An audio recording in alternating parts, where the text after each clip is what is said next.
Vatican top 10 நிகழ்ச்சியை ஒளிபரப்ப உதவியவர்கள் black thunder, Lucky Falls at Black Thunder, Ooty Main Road, Mettupalayam. நேர்களை கத்தோலிக்க திருவின் தலைமையிடமாம் வத்திக்கானின் செயல்பாடுகளை உலகறி செய்வதே இந்த நிகழ்ச்சியின் நோக்கம். அந்த வகையில் இந்த வாரம் லா சப்பியன்சா பல்கலைக்கழக பயணத்தின் பின்னணி, ஃபாத்திமா காட்சியளிப்பின் 3ஆம் ரகசியம், வத்திக்கான் வங்கியின் சாதனை என பல நிகழ்வுகள் காத்திருக்கின்றன. அனைத்தையும் அறிந்து கொள்ள வாருங்கள், இன்றைய நிகழ்ச்சிக்குள் போகலாம்.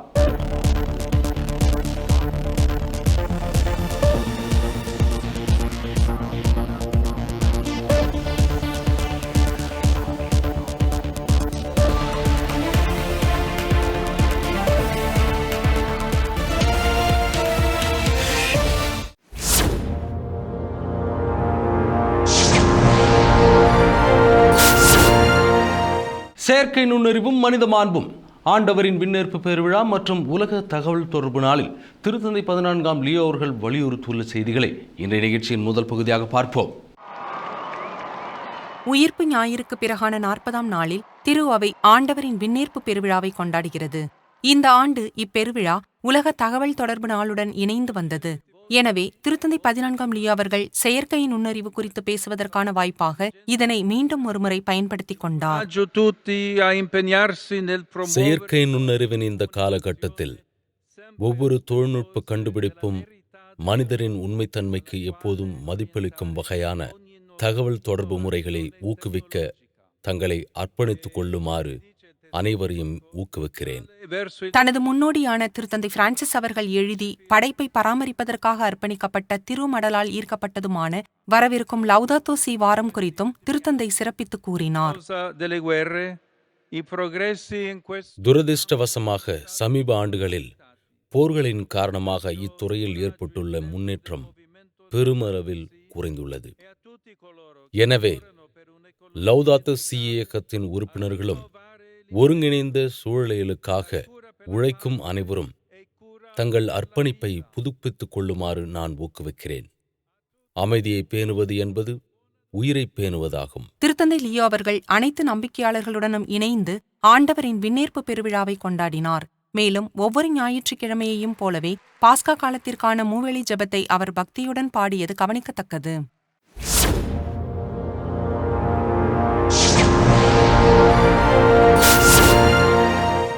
லா சப்பியன்சா பல்கலைக்கழகத்தில் மீண்டும் ஒரு திருத்தந்தை. 2008ஆம் ஆண்டில் திருத்தந்தை 16ஆம் பெனடிக்ட் அவர்களுக்கு எழுந்த எதிர்ப்புகளால் ரத்து செய்யப்பட்ட லா சப்பியன்சா பல்கலைக்கழக பயணம் தற்போது மேற்கொள்ளப்பட உள்ளது. அது தொடர்பான செய்திகளை இந்த பகுதியில் பார்ப்போம். 2008ஆம் ஆண்டு ரோமையில் அமைந்துள்ள இத்தாலியின் முதன்மை பல்கலைக்கழகங்களில் ஒன்றான லா சப்பியன்சா கல்வியாண்டை தொடங்கி வைக்க திருத்தந்தை 16ஆம் பெனடிக்ட் அவர்கள் அழைக்கப்பட்டிருந்தார். ஜனவரி 17ஆம் நாளன்று திட்டமிட்டபடி அந்த நிகழ்வு நடந்தாலும் அங்கு உரையாற்ற அந்த ஜெர்மானிய திருத்தந்தை நேரில் செல்லவில்லை. இந்த விழா நடப்பதற்கு சில மாதங்களுக்கு முன்பு இத்தாலிய நாளிதழான இல் மேனிஃபெஸ்டோவில் ஒரு திறந்த மடல் வெளியானது. திருத்தந்தை பெனடிக்ட் கூறிய சில கருத்துக்களை, குறிப்பாக 2006ஆம் ஆண்டில் ரெஜன்ஸ்பெர்க் பல்கலைக்கழகத்தில் அவர் ஆற்றிய உரையின் சில பகுதிகளை சினி அவர்கள் சுட்டிக்காட்டி சவால் விடுத்தார். எனவே இந்த கல்வி விழாவில் திருத்தந்தை அவர்கள் பங்கேற்பதை அவர் கடுமையாக எதிர்த்து பேசினார். லா சப்பியன்சாவின் முன்னாள் பேராசிரியரும் பிரபல இயற்பியலாளருமான மார்செல்லோ சினி அவர்கள் எழுதிய அந்த மடலில் வழிமுறை மற்றும் உள்ளடக்கம் சார்ந்த பல்வேறு காரணங்களை முன்வைத்து திருத்தந்தை பெனடிக்டின் வருகையை அவர் எதிர்த்திருந்தார். அதில் கல்வி அதிகாரிகளை கலந்தாலோசிக்காமல் பல்கலைக்கழக அதிபர் தன்னிச்சையாக திருத்தந்தை அவர்களுக்கு அழைப்பு விடுத்ததை பேராசிரியர் சினி ஒருபுறம் விமர்சித்தார். மறுபுறம் 1990ஆம் ஆண்டில் கர்தினால் ராட்சிங்கராக லா சப்பியன்சாவில் அவர் ஆற்றிய ஒரு உரையை சினி அவர்கள் சுட்டிக்காட்டினார். கலீலியோவை குறித்து திரு அவை எடுத்த நிலைப்பாட்டை கர்தினால் அப்போது ஆதரித்து பேசியதாக விமர்சகர்கள் கூறினர். ஆனால் உண்மை மிகவும் சிக்கலானதாக இருந்தது. நவீன அறிவியலும் கூட கலீலியோவை கேள்வி கேட்க தொடங்கியுள்ளது என்பதை விளக்க தத்துவஞானி ஃபயரா பென்ட் கூறிய வார்த்தைகளையே கர்தினால் ராட்சிங்கர் அவர்களும் மேற்கோள் காட்டியிருந்தார். இது முன்னரே தெளிவுபடுத்தப்பட்டிருந்தாலும் விக்கிபீடியாவில் இது ராட்சிங்கரின் சொந்த வார்த்தைகளாக தவறாக சித்தரிக்கப்பட்டதால் சர்ச்சை உச்சத்தை எட்டியது. தவறாக கூறப்பட்ட இந்த மேற்கோள் செய்திகளில் வெளியானவுடன் நிலைமை விஸ்வரூபம் எடுத்தது. மேலும் திருத்தந்தையாக பொறுப்பேற்ற பிறகு அவர் வெளியிட்ட சில அறிக்கைகளையும், குறிப்பாக 2 ஆண்டுகளுக்கு முன்பு ஜெர்மனியில் அவர் ஆற்றிய உரையையும் பேராசிரியர் சினி அவர்கள் சுட்டிக்காட்டினார். திருத்தந்தை 16ஆம் பெனடிக்ட் அவர்கள் அங்கு செல்வதற்கு எவ்வித தடையும் விதிக்கப்படவில்லை. ஆனால் திருப்பிடம் இந்த சிக்கலை ஆய்வு செய்தது. எவ்வித மோதல்களோ அல்லது போராட்டங்களோ இன்றி அமைதியான முறையில் விழா நடைபெறுவதற்கான சூழல் அங்கு இல்லை என்பதாலும் கலந்து கொள்வோரின் பாதுகாப்பு உறுதி செய்யப்படவில்லை என்பதாலும் திருத்தந்தை அவர்கள் அமைதியாக இந்த பயணத்தை ரத்து செய்ய முடிவெடுத்தார். திருத்தந்தையின் வருகையை எதிர்த்து அதிபருக்கு சினி அவர்கள் எழுதிய அந்த மடலில் பல்கலைக்கழகத்தின் 4000த்திற்கும் மேற்பட்ட பேராசிரியர்களில் வெறும் 67 பேர் மட்டுமே கையெழுத்திட்டிருந்தனர். ஆயினும் ஊடகங்களால் தூண்டப்பட்ட சர்ச்சைகள் மற்றும் அதை தொடர்ந்த போராட்டங்களால் திருத்தந்தை பெனடிக்ட் அவர்கள் தனது பயணத்தை ரத்து செய்தார். சுமார் 25 ஆண்டுகள் பேராசிரியராக பணியாற்றிய திருத்தந்தை பெனடிக்ட் அவர்கள் நேரில் செல்லாவிட்டாலும் லா சப்பியன்சாவிற்கான தனது உரையை அவர் அனுப்பி வைத்தார். இந்த பல்கலைக்கழகம் கிரகோரியன் அல்லது ஏஞ்சலிக்கம் போன்ற ஒரு திருத்தந்தை பல்கலைக்கழகமாக இல்லாவிட்டாலும் இது கத்தோலிக்க திரு அவைக்கும் குறிப்பாக திருத்தந்தையர்களுக்கும் வரலாற்று ரீதியாக கடமைப்பட்டுள்ளது. நிச்சயமாக இது முற்றிலும் மதசார்பற்ற ஒரு பல்கலைக்கழகமாகும். திரு அவையுடன் தற்போது இதற்கு எந்த தொடர்பும் இல்லை. ஆனால் நாம் வரலாற்றை மறந்துவிடக்கூடாது. ஏனெனில் 1303ஆம் ஆண்டில் திருத்தந்தை 8ஆம் போனிஃபஸ் அவர்கள்தான் இதை நிறுவினார். அங்கிருந்துதான் இந்த தொடர்பு உருவானது. சரியாக 18 ஆண்டுகளுக்கு பிறகு ஒரு திருத்தந்தை இறுதியாக லா சப்பியன்சாவிற்கு செல்கிறார். அவர் திருத்தந்தை 14ஆம் லியோ என்பது குறிப்பிடத்தக்கது.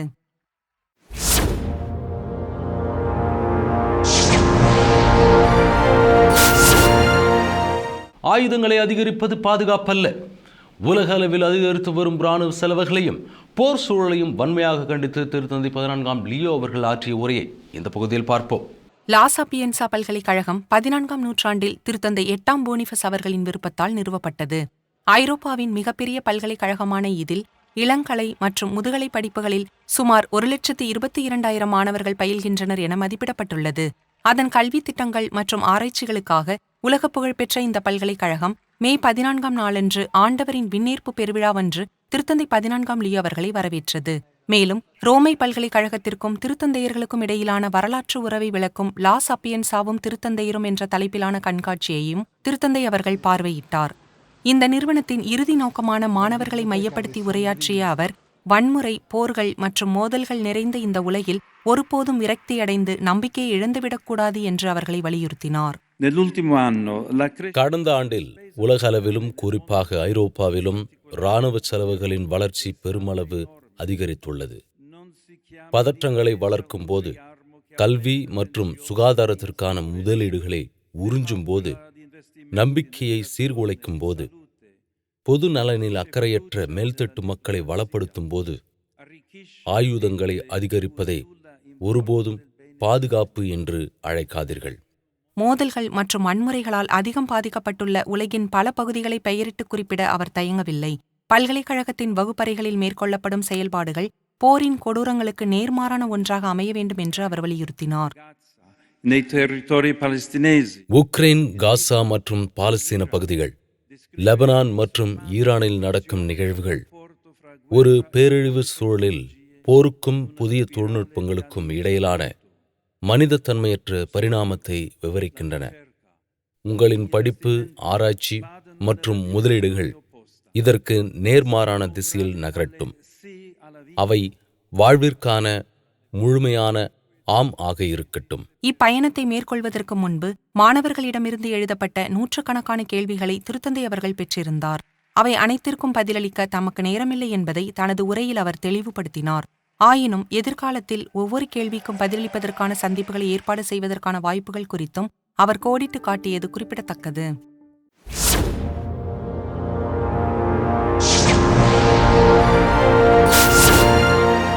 திருத்தந்தை 13ஆம் லியோ பெயரில் புதிய சிறுகோள்.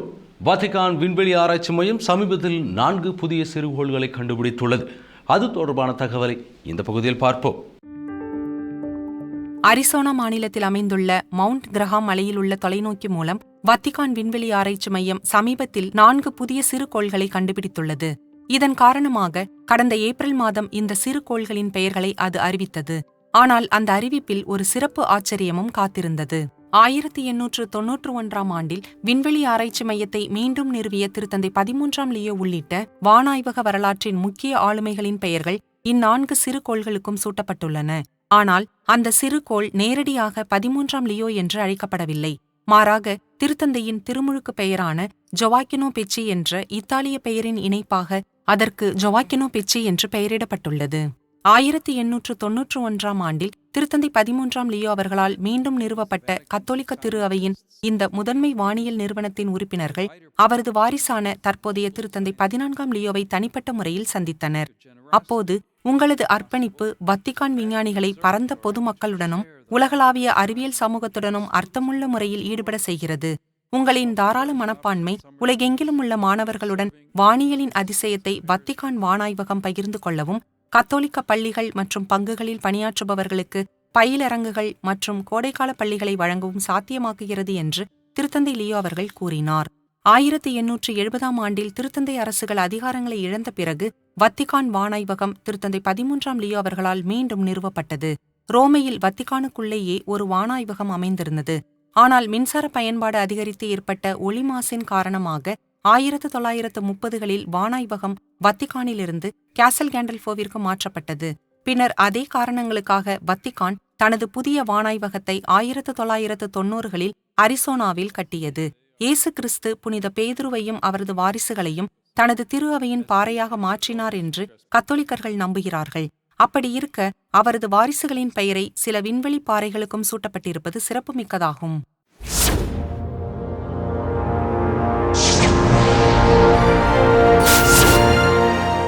திருத்தூதர்களின் திருப்பண்டங்கள். திருத்தூதர்களான புனித பிலிப்பு மற்றும் யாக்கோபு ஆகியோரின் திருப்பண்டங்கள் பாதுகாக்கப்படும் ரோமை புனித திருத்தூதர்கள் பேராலயம் குறித்து இந்த பகுதியில் பார்ப்போம். One of them was beaten to death by a club. புனிதர்கள் பிலிப்பு மற்றும் யாக்கோபு ஆகியோர் கிறிஸ்துவால் தேர்ந்தெடுக்கப்பட்ட 12 திருத்தூதர்களில் இருவர். ஒருவர் தடியால் அடித்துக் கொல்லப்பட்டார், மற்றொருவர் தலைகீழாக சிலுவையில் அறையப்பட்டார். அவர்களின் திருப்பண்டங்கள் பாதுகாக்கப்பட்டு வரும் இடம்தான் ரோமையில் உள்ள புகழ்பெற்ற புனித திருத்தூதர்கள் பேராலயம். அவர்கள் கிறிஸ்துவின் அற்புதங்கள், போதனைகள் மற்றும் அவரது உயிர்ப்பை கண்ணார கண்டவர்கள். அதன் பிறகு நற்செய்தியை போதிப்பதற்காக தங்கள் வாழ்க்கையை அர்ப்பணித்த அவர்கள் வெவ்வேறு திசைகளில் பயணித்தனர். And after it all ended, or perhaps even began, they dedicated their lives to preaching the gospel. பிலிப்பு தூரக்கிழக்கு நாடுகளுக்கு பயணம் மேற்கொண்டார். யாக்கோபு எருசலேமில் உள்ள கிறிஸ்தவ சமூகத்தை வழிநடத்தினார். அவர்கள் இருவரின் பயணமும் வன்முறையான முறையில் முடிவுக்கு வந்தாலும் அவர்களின் திருப்பண்டங்கள் இந்த பேராலயத்தின் பீடத்திற்கு கீழே அமைந்துள்ள ஒரு சிறிய படிக்கட்டுகளின் வழியே செல்லக்கூடிய ஒரு கல்லறையில் வைக்கப்பட்டுள்ளன. அங்கு வரும் அனைவரும் திருத்தூதர்களின் உண்மையான வரலாற்றை அறிந்திருப்பதில்லை என்றாலும் பலர் அந்த தொன்மையான கடந்த காலத்தை நெருக்கமாக உணர்வதற்காகவும் புனிதர்களின் துணிவை தாங்களும் பெற்றுக்கொள்ளும் நோக்கத்துடனும் அங்கு வருவதாக அவர் தெரிவித்தார். மேலும் ஆலயத்தின் கீழ்ப்பகுதி இருட்டாக இருந்தாலும் மேல்தளத்தில் உள்ள பிரம்மாண்டமான மேற்கூரை ஓவியம் பிரான்சிஸ்கன் சபையின் வெற்றியை சித்தரித்து ஒரு மாறுபட்ட வரலாற்றை கூறுகிறது. It's a threshold between what was lived and what was left behind. Most importantly, it connects us. முடிவாக இது மற்றொரு சாதாரண ஆலயம் அல்ல, வாழ்ந்து முடிந்ததற்கும் ஈடேற்றத்திற்காக விட்டுச் செல்லப்பட்டதற்கும் இடையிலான ஒரு வாயில். இது கிறிஸ்தவத்தின் தொடக்க காலத்தோடு நம்மை பிணைக்கிறது என்றால் அது மிகையாகாது.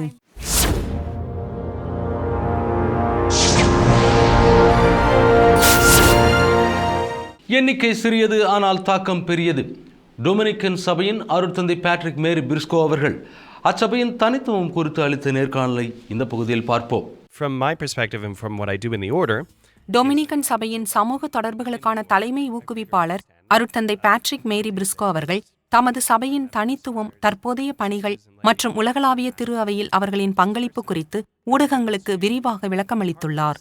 and develop our messaging so that those who are not yet involved with the order and who might want to be would be more interested in. சமூக தொடர்புகளுக்கான தலைமை ஊக்குவிப்பாளராக தமது பணிகள் குறித்து பேசிய அவர் சபையின் அன்றாட நிகழ்வுகள் குறித்த புரிதலை மேம்படுத்தி துறவிகள், அருட்சகோதரிகள் மற்றும் பொதுநிலையினரை இறைவனோடு இணைக்க தாம் பணியாற்றுவதாக தெரிவித்தார். மேலும் சபையில் இணைய விரும்பும் இளைஞர்கள், இளம் பெண்கள் மற்றும் நன்கொடையாளர்களை ஈர்க்கும் வகையில் செய்திகளை வடிவமைப்பதாகவும் அவர் கூறினார்.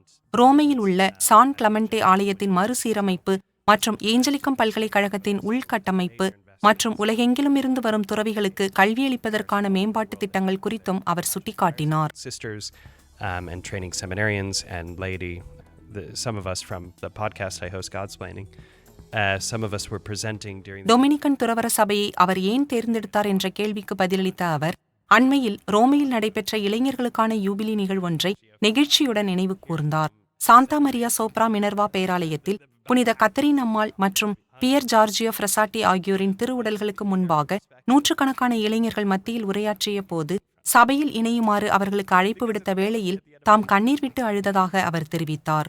டொமினிக்கன் சபை இல்லாமலும் புனித டாமினிக் அவர்களுக்கு அளிக்கப்பட்ட இறை அருள் இல்லாமலும் தம்மைத்தாமே புரிந்து கொள்ள முடியாது என்பதை அப்போது உணர்ந்ததாக அவர் கூறினார்.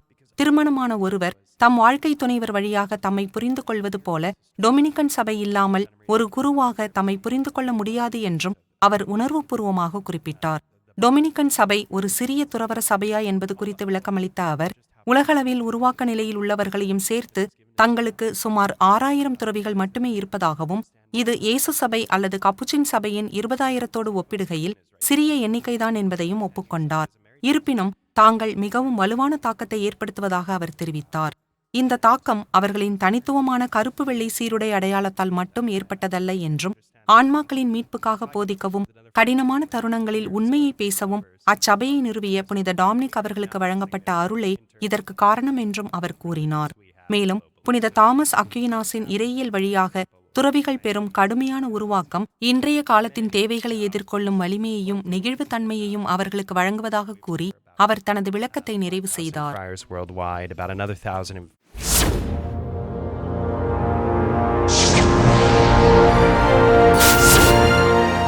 ஃபாத்திமா அன்னை காட்சியளிப்பின் 3ஆம் ரகசியம்.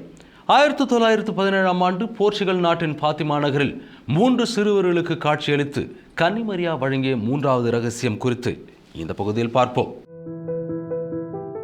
1917ஆம் ஆண்டு மே 13ஆம் நாளன்று போர்ச்சுகல் நாட்டில் உள்ள ஒரு சிறிய அதிகம் அறியப்படாத கிராமத்தில் 3 சிறுவர்கள் தங்களுக்கு கன்னிமரியா காட்சியளித்ததாக கூறினர்.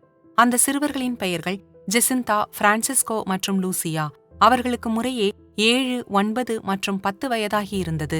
ஆடு மேய்க்கும் அந்த 3 சிறுவர்களின் சாத்தியமற்றதாக கருதப்பட்ட கூற்று இன்று நவீன உலகில் அன்னை மரியா மீதான மிகவும் செல்வாக்குமிக்க பக்தி முயற்சிகளில் ஒன்றாக மாறியுள்ளது. ஃபாத்திமா காட்சிகளில் ஒரு தனித்துவமான அம்சம் உள்ளது. அவை 3 ரகசியங்கள் என்று அழைக்கப்படுகின்றன. அந்த சிறுவர்களின் கூற்றுப்படி கன்னிமரியா இந்த செய்திகளை இறைவாக்குகளாக அவர்களிடம் ஒப்படைத்தார். முதல் 2 ரகசியங்களை லூசியா தனது 1941ஆம் ஆண்டின் நினைவு குறிப்புகளில் வெளிப்படுத்தினார். அவை நரகம் பற்றிய ஒரு காட்சியும் மற்றும் 2ஆம் உலகப் போரின் கொடூரங்களும் ஆகும். ஆனால் 3வது ரகசியம் நீண்ட காலமாக மறைக்கப்பட்டே இருந்தது. 3வது ரகசியம் 1944ஆம் ஆண்டிலேயே எழுதப்பட்டிருந்தாலும் 1960ஆம் ஆண்டு வரை அதை வெளியிட வேண்டாம் என்று லூசியா கேட்டுக்கொண்டார். ஆனால் அந்த ஆண்டு வந்தபோது வத்திகான் அதனை வெளியிட வேண்டாம் என்று முடிவு செய்தது.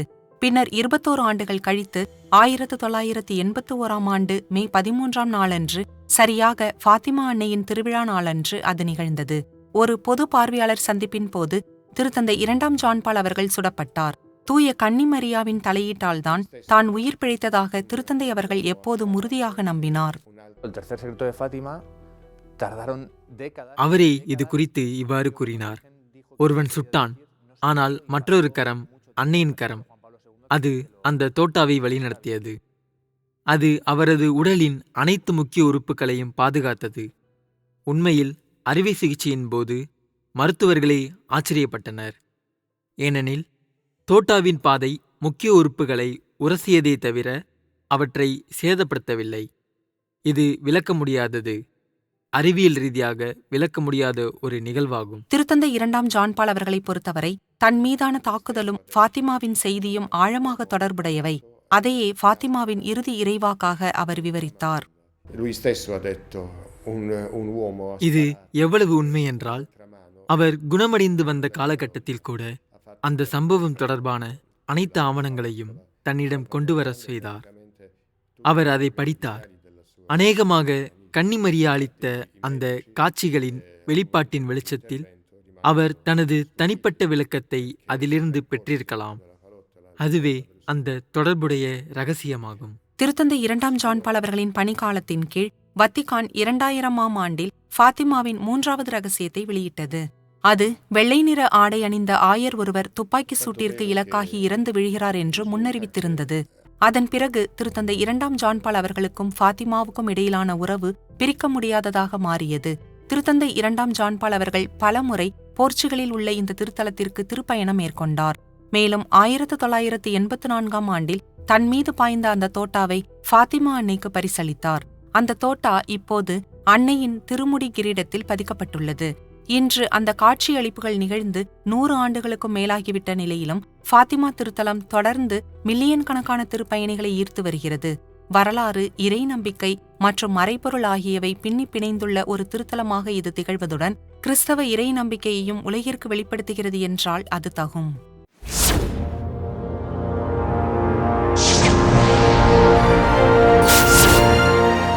ஃபாத்திமா அன்னை திருவிழாவில் திருத்தந்தை 14ஆம் லியோ 45 ஆண்டுகளுக்கு முன்பு திருத்தந்தை 2ஆம் ஜான் பால் அவர்கள் சூடப்பட்ட அதே இடத்தில் திருத்தந்தை 14ஆம் லியோ அவர்கள் நின்ற காட்சிகளை இந்த பகுதியில் பார்ப்போம்.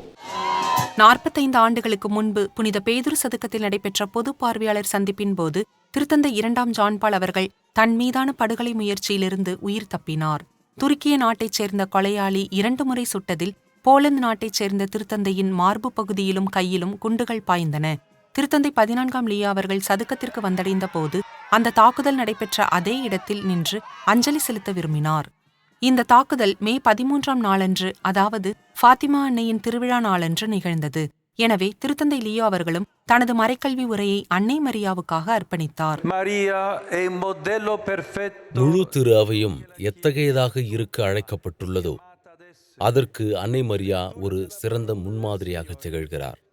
அவர் ஆண்டவரின் வார்த்தைகளுக்கு கீழ்ப்படிந்தவராகவும் தூய ஆவியாரின் செயலுக்கு பணிந்து செயல்பட்டதன் மூலம் இறை மக்களின் தாயாகவும் விளங்குகிறார். மேலும் 2ஆம் வத்திக்கான் சங்கத்தின் முக்கிய ஆவணங்களில் ஒன்றானதும் அன்னை மரியாவின் முக்கியத்துவத்தை விளக்குவதுமான லூமன் ஜென்டியம் குறித்த தனது மறைக்கல்வி தொடரை திருத்தந்தை அவர்கள் நிறைவு செய்தார். கடவுளால் வழங்கப்பட்ட மெய்ப்பர்களுக்கு கீழ்ப்படிந்து நான் திரு அவையின் உயிருள்ள ஒரு பகுதியாக என்னை உணர்கிறேனா? நான் மரியாவை ஒரு முன்மாதிரியாகவும் திரு அவையின் சிறந்த உறுப்பினராகவும் தாயாகவும் கருதி அவரது மகனின் உண்மையுள்ள சீடராக நான் இருக்க எனக்கு உதவுமாறு அவரிடம் கேட்கிறேனா? கத்தோலிக்க திரு அவையின் மற்றொரு முக்கிய பெருவிழாவான ஆண்டவரின் விண்ணேற்பு பெருவிழாவுக்கு சற்று முன்னதாக ஃபாத்திமா அன்னையின் திருவிழா வருகிறது. விண்ணேற்பு பெருவிழா உயிர்ப்பு ஞாயிற்கு பிறகு சரியாக 40வது நாளில் சிறப்பிக்கப்படுவது குறிப்பிடத்தக்கது.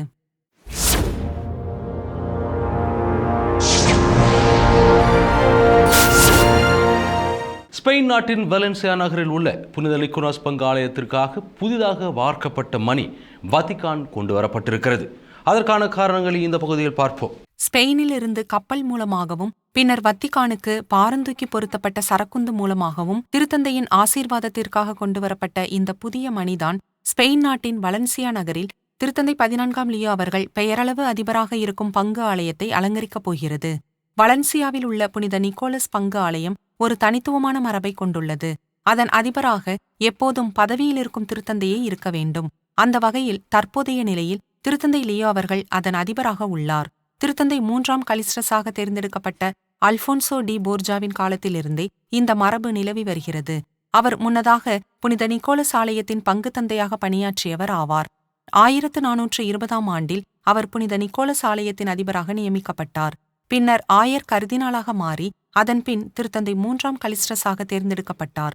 அதிலிருந்து இந்த ஆலயத்தின் அதிபராக எப்போதும் ரோமை திருத்தந்தையே இருப்பார் என்றும் ஆலயத்தின் பொறுப்பாளராக இருப்பவர் துணை அதிபராக செயல்படுவார் என்றும் திருத்தந்தை 3ஆம் கலிஸ்டஸ் நிறுவினார். திருத்தந்தை அதிபருக்கும் அவரது துணை பங்கு தந்தைக்கும் இடையிலான இந்த சந்திப்பு இந்த புதிய மணியின் காரணமாகவே நிகழ்ந்துள்ளது. இந்த பங்கில் முன்பு பயன்படுத்தப்பட்ட மணி மாற்றப்பட வேண்டிய நிலையில் இருந்தது. எனவே இந்த புதிய மணி ரோமையில் உள்ள அதன் மேலதிகாரியால் ஆசீர்வதிக்கப்படுவதே மிகவும் பொருத்தமானதாக கருதப்பட்டது. பழைய மணி உடைந்திருந்ததால் அதை புதுப்பிக்க வேண்டியிருந்தது. அது கடந்த ஆண்டு புதிதாக வார்க்கப்பட்டது. வலன்சியாவின் மரபுப்படி மணிகளை அர்ப்பணம் செய்யும் வழக்கம் உள்ளது. அதன்படி இந்த புதிய மணியை மே 8ஆம் நாளன்று திருத்தந்தையாக தேர்ந்தெடுக்கப்பட்ட 14ஆம் லியோ அவர்களுக்கு புனித நிக்கோலஸ் ஆலயத்தின் அதிபர் என்ற முறையிலும் நாங்கள் அர்ப்பணித்தோம்.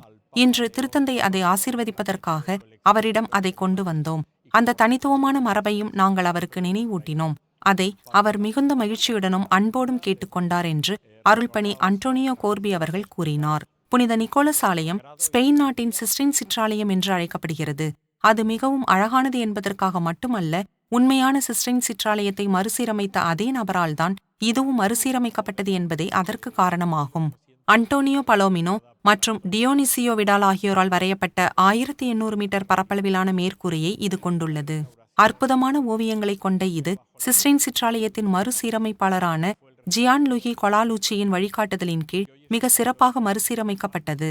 இன்று வலன்சியா நகரில் அதிகம் பார்வையிடப்படும் நினைவுச் சின்னங்களில் ஒன்றாக இது திகழ்வது குறிப்பிடத்தக்கது.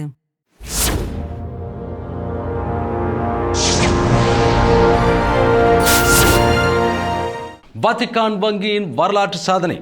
வத்திக்கான் வங்கி கடந்த 10 ஆண்டுகளில் இல்லாத அளவிற்கு 51 மில்லியன் யூரோ லாபம் ஈட்டி புதிய சாதனையை படைத்திருக்கிறது. அது தொடர்பான தகவலை இந்த பகுதியில் பார்ப்போம். 51 மில்லியன் யூரோ லாபத்துடன் IOR institute for the works of religion என அழைக்கப்படும் வத்திக்கான் வங்கி கடந்த 10 ஆண்டுகளில் இல்லாத அளவிற்கு புதிய சாதனையை படைத்துள்ளது. இந்த தரவுகளை IOR நிறுவனமே வெளியிட்டுள்ளது. குறுகிய கால அடிப்படையில் பார்த்தாலும் இந்த ஆண்டின் வருவாய் முந்தைய ஆண்டை விட 55.5% அதிகமாகும். லாபம் அதிகரித்துள்ளதால் திருத்தந்தை அறப்பணிகளுக்கு ஒதுக்கீடு செய்யும் தொகையும் கணிசமாக அதிகரித்துள்ளது. இது 2024ஆம் ஆண்டை விட 76.1% அதிகமாகும். இதன் மூலம் திருத்தந்தை 14ஆம் லியோ அவர்கள் மத செயல்பாடுகள் மற்றும் சமூக உதவி திட்டங்களை ஆதரிப்பதற்கு 24.3 மில்லியன் யூரோக்கள் கிடைக்கப் பெறுவார் என்பதே இதன் பொருளாகும். வத்திக்கான் வங்கியின் கூற்றுப்படி இந்த வலுவான முடிவுகளுக்கு பல்வேறு காரணங்கள் உள்ளன. நிதி வெளிப்படைத்தன்மையை அதிகரிப்பதையும் ஊழலை தடுப்பதையும் நோக்கமாக கொண்ட சீர்திருத்தங்களே இதில் முதலிடம் வகிக்கின்றன. வத்திக்கான் வங்கி வெளியிட்ட அறிக்கையில் நிர்வாகத்தை வலுப்படுத்துதல், உள்கட்டுப்பாட்டு கட்டமைப்புகள், வரி வெளிப்படைத்தன்மை, டிஜிட்டல் சேவைகளை செயல்படுத்துதல் மற்றும் நிறுவனத்தின் மூலதன வலிமை ஆகியவற்றின் விளைவாக சமீபத்திய ஆண்டுகளில் IOR-ஐ ஒரு நம்பகமான பங்காளியாக அவர்கள் அதிக அளவில் அதிகரித்துள்ளனர் என்று சுட்டிக்காட்டப்பட்டுள்ளது. இந்த வளர்ச்சிக்கு மற்றொரு காரணம் அபாயகரமான சொத்துக்களை தவிர்த்து பாதுகாப்பான முதலீடுகளை அடிப்படையாக கொண்ட புதிய நிர்வாக உத்தியாகும். டிஜிட்டல் மயமாக்கலுடன் இணைந்து பணியாளர்களிடையே ஏற்பட்டுள்ள தலைமுறை மாற்றமும் இந்த அதிகப்படியான செயல்திறனுக்கு வழிவகுத்துள்ளது கவனிக்கத்தக்கது. என் அன்பினர்களை இன்றைய நிகழ்வுகள் அனைத்தும் நீங்கள் பயன்பெறும் வகையில் அமர்ந்திருக்கும் என்று நாங்கள் நம்புகிறோம். மீண்டும் அடுத்த வாரம் இதே நிகழ்ச்சியில் சந்திக்கிறோம்.